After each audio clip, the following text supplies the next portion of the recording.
Welcome to Hood Champion Boxing Sports. In boxing, you find a way to win or you find a way to lose. A lot happened this weekend in the welterweight division. So we need to really take a look at this to try to, predict what's going to happen in the next 6 months. Because let's be real, Jerome Boots Ennis, he kind of hurt himself in his performance against the Ukrainian. But at the same time, and this is what's so interesting about the sport of boxing, he's almost getting a get-out-of-jail-free card because of that performance. He kind of put himself in jail. But he's kind of getting a get-out-of-jail-free card because the fight that was supposed to happen between Ortiz Jr. and Stanionis, Stanionis had to undergo an emergency procedure. I think he had to have his appendix removed. So when you look at the fact that Ortiz Jr. and Stanionis, that fight isn't happening right now, they're looking to reschedule that fight a few months down the road. But realistically, Ortiz Jr. and Stanionis are no longer fighting in the next couple months. That means Ortiz Jr. is free, right? So because he had committed to fighting Stanionis for that WBA title, it actually took him out of the running of the WBO where he was ranked the number one. So when we look at the landscape now and knowing that Ortiz and Stanionis, who were fighting for that WBA strap and would have been next in line for Earl Spence, now that that's kind of resolved itself on its own, and if Ortiz Jr. chooses not to wait for Stanionis, he may have an opportunity to go right into a fight with Crawford. But if not, because Golden Boy won the purse bid and Ortiz Jr. is with Golden Boy, he may choose to hang on and wait to fight Stanionis. And the reason why he may do that is because when Golden Boy won the purse bid, Stanionis was to get paid over $1.5 million, $1.7 million. Ortiz was to get paid $500,000 or $575,000. But Golden Boy said they're going to give him much more than $575,000 because they know that he's worth much more. It's just the way the purse bid split. Okay, the way the purse bid split, a 70-30 with 70 going to the champion. There's nothing they could have done about that. That's why Ortiz Jr. is getting so much fewer money, or so less money than Stanionis. So now that we understand that, basically when we look at these guys here, Spence and Crawford, right now, who knows what's going on with Crawford and who his mandatory is going to be. Spence is supposed to be fighting Thurman, right? But we still aren't 100% on that. Ennis, he got the get-out-of-jail-free card, and I'm going to explain that here in a second. Ugas should be coming back to fight soon. He had that double vision. It's been several months have passed, but he should be coming back soon. Ortiz Jr. and Stanionis, we just talked about them. Thurman again, he's in the mix. Not sure what's going to happen with him, but he should be fighting Spence. Conor Ben supposed to be fighting very soon, according to Eddie Hearn. Not so sure about anyone wanting to fight him being a drug cheat, and anyone wanting to be involved with Eddie Hearn, knowing that he's a promoter that condones drug cheating and will learn that he has a fighter who's cheating and on peds, and will remain reticent on the issue and try to sweep it underneath the rug and put his fighter who's on peds and has an unfair advantage in the ring with the fighter who has no idea what he's getting into and run the risk of allowing someone to take serious physical damage. So I'm not so sure many people want to jump at Ben. However, there is a lot of money attached to the Conor Ben name. Then you have Butev, who may be in a good position, even better position now. And Evanesian, I really don't have much to say about Evanesian. I don't even see how the hell he's ranked up in the number 10. So let me move this over so you can see this, right? Bring it down a little bit more right here. So let's bring this up here for you. Now this is what you currently have right now. For the WBO, Terrence Crawford, he's supposed to be returning and he's got to face a mandatory. Now, when we were first talking about this, Virgil Ortz, who ranked number 1, remember, he was supposed to be coming all the way across to the far right and getting placed over there in the WBA to fight Stanionis, but that's falling apart now. So if he elects not to go forward with that fight because someone reaches out to Golden Boy, now we know Golden Boy has connections, more with the WBC, but Oscar still has connections. Do not be surprised if now Virgil Ortz and Terrence Crawford, those names start to become attached to each other. However, at the same time, Virgil Ortz may not get that opportunity because his promoter, Golden Boy, won the purse bid, and he's going to be putting on a huge fight between Virgil Ortz and Stanionis. Once Stanionis becomes healed, and they push the fight down the road, and they reschedule it in a couple months. So let's just take Virgil Ortz, and let's just consider him part of the WBA, okay, where he's ranked number 1 anyway. So let's just get rid of Virgil Ortz here. Now remember, the number 2 spot was Jerome Boots Ennis. And at this, also I want to say this. Boots Ennis' dad, Bozy, it disappointed me because he came out and said the Ukrainian fighter that Boots fought, he couldn't understand how he was able to move the way he did for the 12 rounds and what was in his system that, enabled him to fight so hard. And he said, box or run, the whole 12 rounds. And when he started talking like that, I said, damn, he's going down the path of Teofimo and Teofimo Sr. You know what I'm saying? Like, don't start come out here accusing the Ukrainian fighter, of cheating and being on pads just because you guys couldn't cut the ring off, just because he had great footwork. Okay? Get the man some credit. Boots won the fight, no doubt about that. But sometimes, people have to learn to listen a whole lot and talk very little. Man, your pride will get you put in a bad situation. And Boots in his pride was hurt. Not after the fight. His pride was getting hurt during the fight because he was getting hit. Because he couldn't stop the guy. He couldn't cut the ring off. He couldn't catch him. And he went out there expecting to get the highlight reel knockout, and it just didn't happen. Okay? The only person on there who really showed up, and really 2 people who showed up and showed out, was Villa, the first fight, the guy who clipped Rashidi Ellis. And then, of course, we all know Tank Davis, man, and what he does. So, but let's just say Bozy doesn't love his son enough to say, you know what? Let's be real. We need 3 to 4 fights. Let's not jump in there with Crawford if they bring that to us, because we're kind of in a good position with the Stanionis and Ortz thing. But that's just because he has to fight Earl Spence after Stanionis and Ortz. But this is what's so horrible about it is it's still not clear on if Boots Ennis, who's now part of the IBF, man, he has a title under the IBF, right? We're still not sure if Boots Ennis has to wait to fight Earl Spence after the winner of Stanionis Ortz, or if Boots Ennis is actually in line to fight Earl Spence after Earl Spence fights Keith Thurman. You see, that's the ambiguous point here. Okay, we know Earl Spence, he's got to fight his WBA mandatory, whoever wins, right? Whenever that fight takes place now, Ortz and Stanionis. And then we know he's got to fight, they gave him 120 days to fight Jerome Boots Ennis after he fights Keith Thurman. So how the hell is Boots Ennis and the guy whoever wins for the WBA, right? How the hell is Earl Spence going to be able to defend against both of them at the same time? But I will tell you this.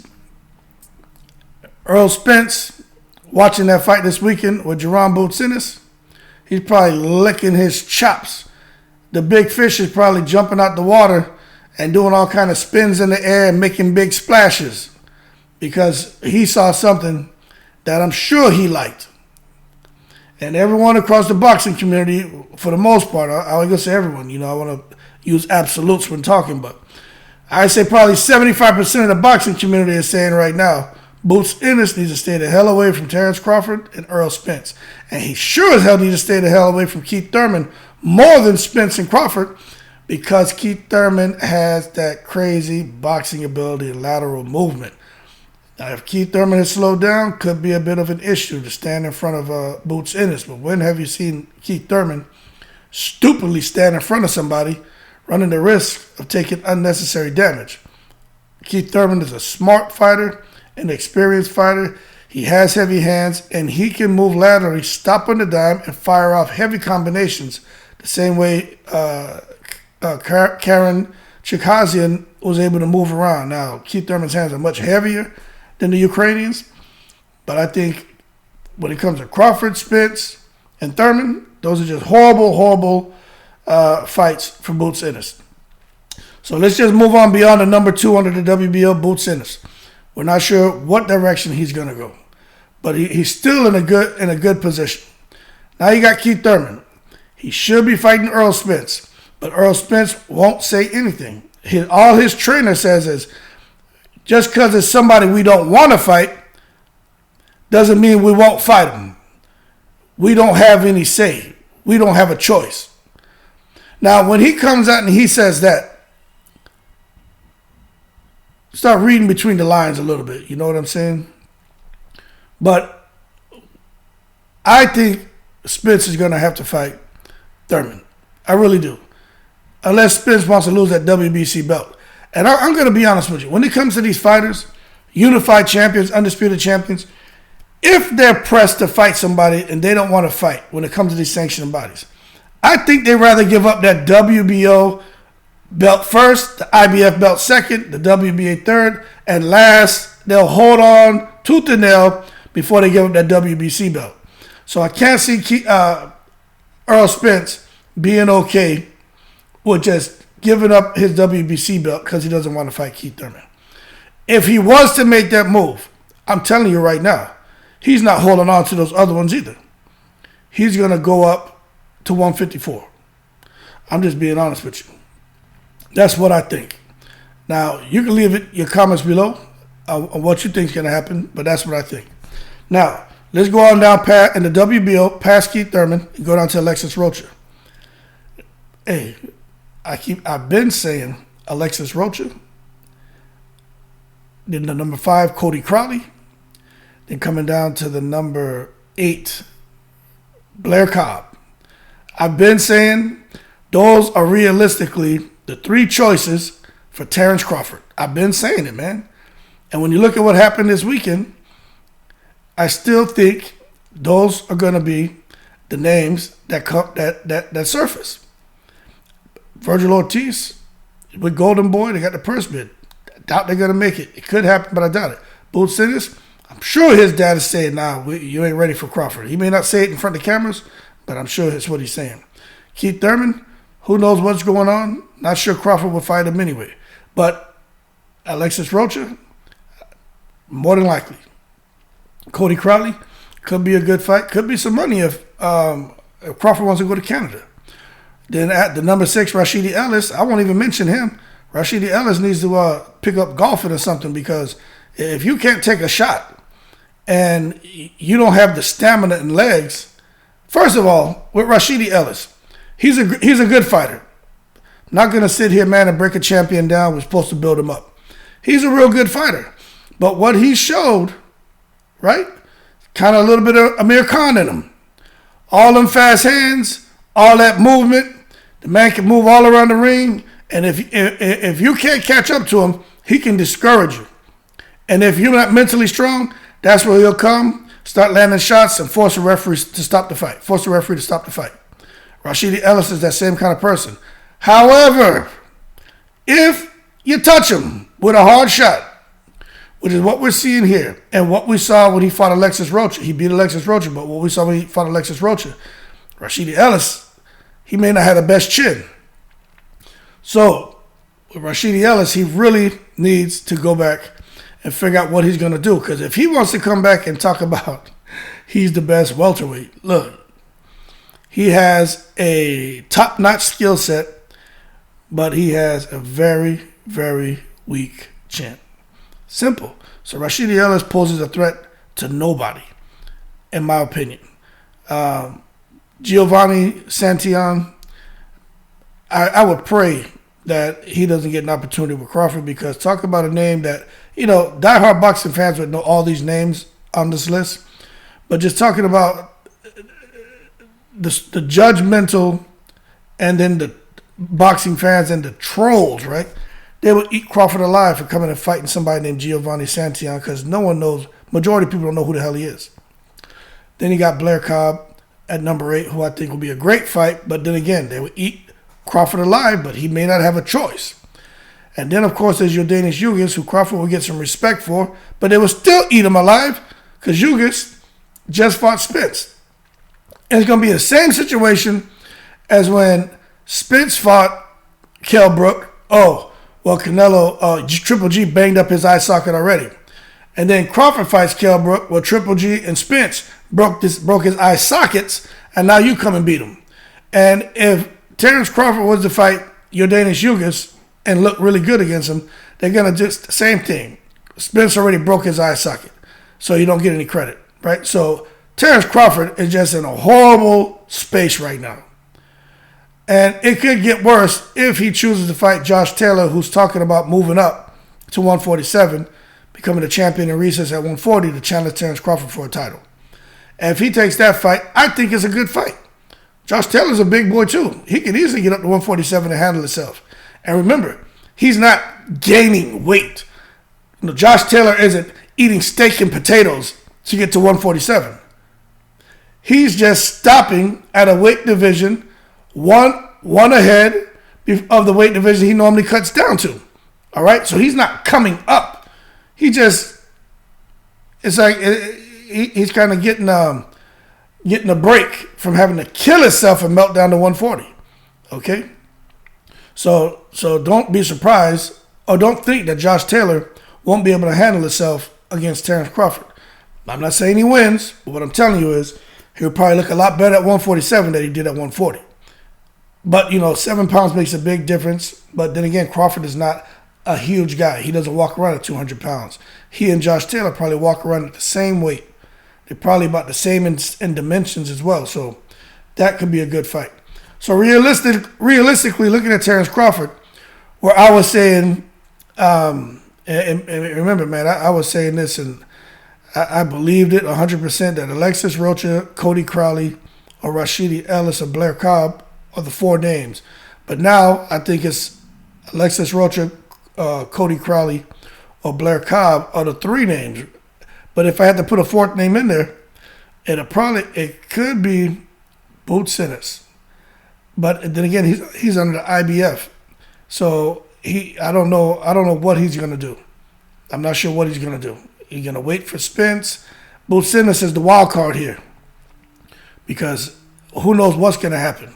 Spence could end up fighting Boots next if somehow the WBC lets up on him with Thurman, but I doubt that. I think Spence is fighting Thurman, and then he may get Boots next, depending on what goes on with Stanionis and Virgil Ortz, because let's say Stanionis and Ortiz do fight 2 months from now, right? We know for a fact Stanionis and Virgil Ortz are going to damn near kill each other. So they may need more than 120 days after their fight to even think about fighting Spence, so they can heal up, whoever the winner is, to heal up. So more than likely, now that I'm thinking about it, after Keith Thurman, will more than likely be Boots Ennis if Spence doesn't move up. So we just sorted that out. Earl Spence will fight Keith Thurman, and then he'll fight Boots Ennis. Boots Ennis isn't gonna lose his position, because matter of fact, by the time Spence and Thurman fight, Stanionis and Virgil Ortz may have just fought, and they're gonna be on, to me, 4 months to 6 months trying to recoup and also get back in training. Where Boots Ennis, 120 days after Spence fights, Spence has fights Thurman, in which if he wins, then he's got to make that fight with Boots. And what's interesting is if Keith Thurman wins, then Keith Thurman has to fight Boots. So great fights, but I just think for Boots Ennis, in his next fight, Boots Ennis loses if he goes against Thurman, if he goes against Spence. I don't think he'll get the Crawford fight, but It's boxing. It's corrupt. But if it's Crawford, Boots loses. So three names that Boots Ennis could be looking at. That just me taking a look at it, and I think he loses, man. So he come on over to the IBF again. Right now, Boots Ennis is the man. He just picked up some hardware. Underneath him, you have Virgil Ortz. We already know what's going on with him. Stanionis, Earl Spence, WBA. Karen Chikazian, he just fought, represented himself well. A lot of movement, maybe more than what he needed, but it was but he showed that he's an outstanding boxer with his footwork, man. He should teach classes to some of these guys about that footwork and movement, because it was just outstanding to see him fight. And Keith Thurman, we talked about him. He's kind of a wild card, but he should be fighting Spence. Then you got another Ukrainian that could make Ukrainian against Ukrainian with Chikazian, but realistically, Boots Ennis, he doesn't want to go down. He wants to fight champions, so not so sure what's going to happen with Boots, but I think he's just going to wait for that Earl Spence fight. Then these other guys underneath here, Rashidi Ellis, man, he wants to come back and fight Roman Villa. He wants to come back and get the rematch. Not so sure that he's going to fare that well. Once a guy knows he can hurt you, knows he can get you out of there, and he's patient and waits for you to make a mistake to exploit it and capitalize, and that left hook was landing. And I'm telling you, I just don't see a different outcome in that fight. I think Rashidi Ellis will not fight with confidence. He will fight scared. He knows he can be hurt. Adrian Broner all over again. Anthony Joshua all over again. I'm just being honest with you, okay? Even a little bit of Zab Judah in there. Once Zab Judah knew he can really be hurt, he wasn't really willing to take a lot of risk and stuff like that. Now, if Zab Judah was able to catch you with a shot, you look a little buzzed, he'd be on you like a rat on a Cheeto. However, we know when Zab Judah realized that he can get hurt when he was getting into fights, he wasn't so committed to staying in the pocket and having a shootout. Like, that's just not something he was willing to do. Moving over to the WBC, I think the WBC situation is already sorted out. Earl Spence, Thurman, after Thurman for the most part should be Boots Ennis. Then after Boots Ennis, depending on who wins, if whoever has the belt, the winner of Ortiz and Stanionis should be getting a shot. We got Ugis, who's number 4 in the WBC, but I think he could be a good opponent for Crawford. But then again, I think it's a lose-lose for Crawford. How much money is in that fight? Also, we know Crawford's all about his money now, so I'm not so sure that'll happen. So Ugis is floating around. He's looking to come back against a big name. Not so sure he's going to get any big names because they all look like they're going to be busy in the next 6 months. But this name that keeps floating around is Cody Crowley. Cody Crowley, man, his name is definitely bubbling up across all the sanctioning bodies. So Cody Crowley may be getting a shot at something. You come over to the WBA, we already know Earl Spence is the man, Stanionis, Ortiz. That's already sorted out. Then you got Keith Thurman, and you got Butiev. So I tell you what, the real wild card in all of this, with all of these names in this list, is this number 3 in the WBA, Radzab Butiev. This guy is a problem. Now, if you like Bertabiev, right? Bertabiev is a 175-pounder. If you like him, you like Radzab Butiev.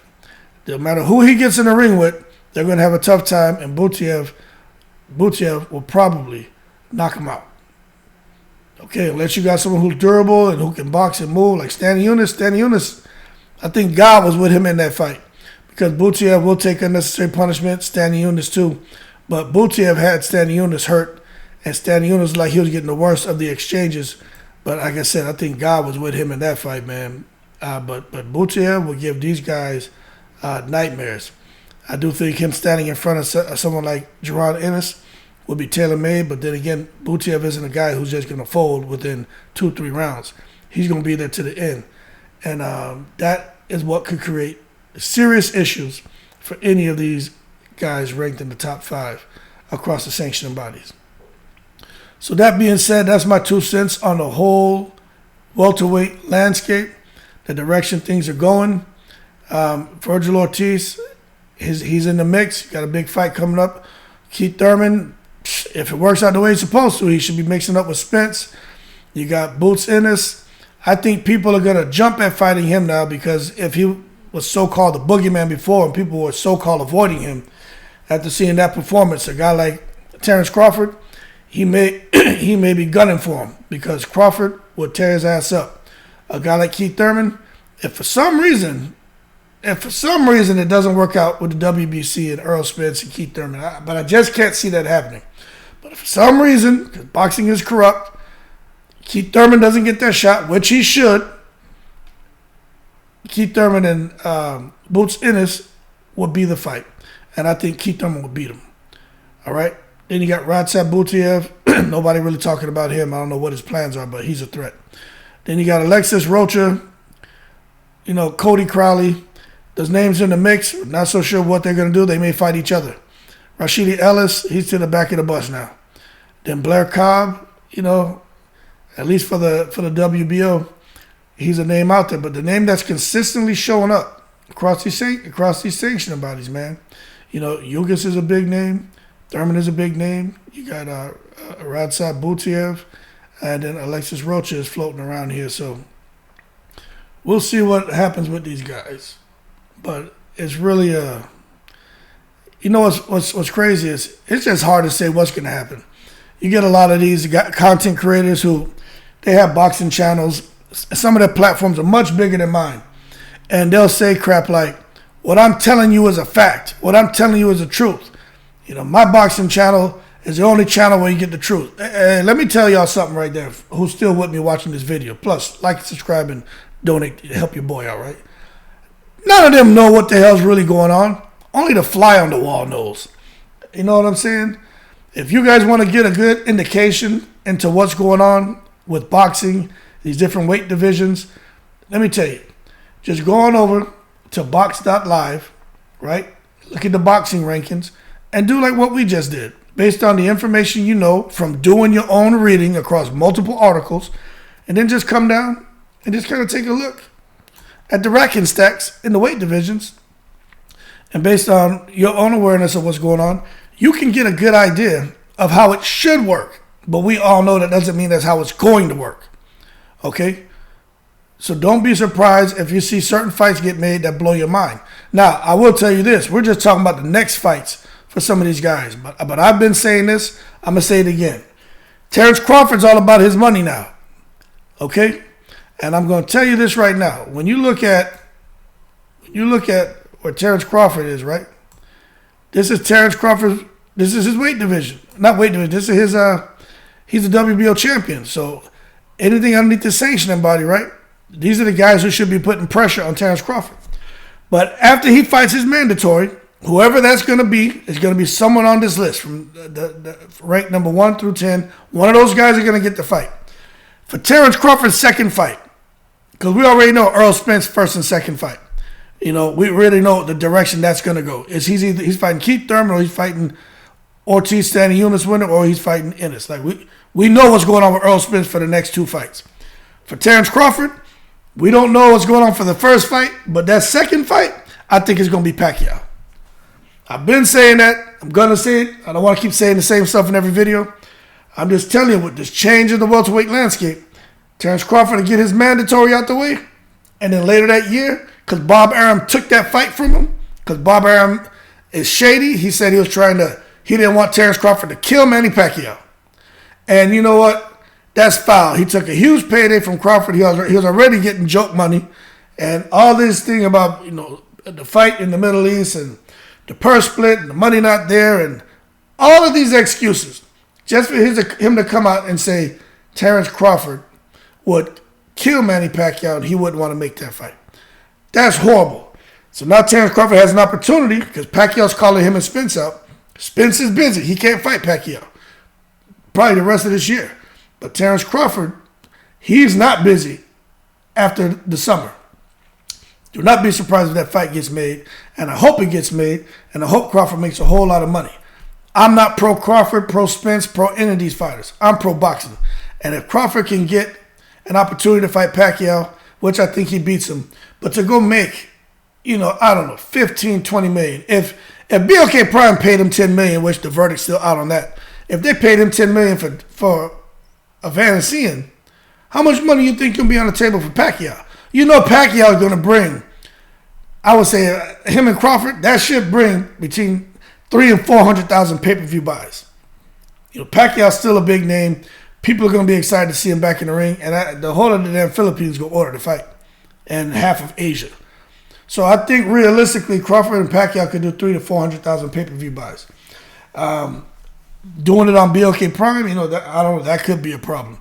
But the price point at $40, if they keep it at that, which I doubt they will, that could be enough to attract some people who normally don't buy pay-per-view and who really want to see the fight, to not BS with these BS streams and watching on Facebook Live and before that stream gets shut down, and maybe an incentive for them to go out there and pick up the fight, but I don't know.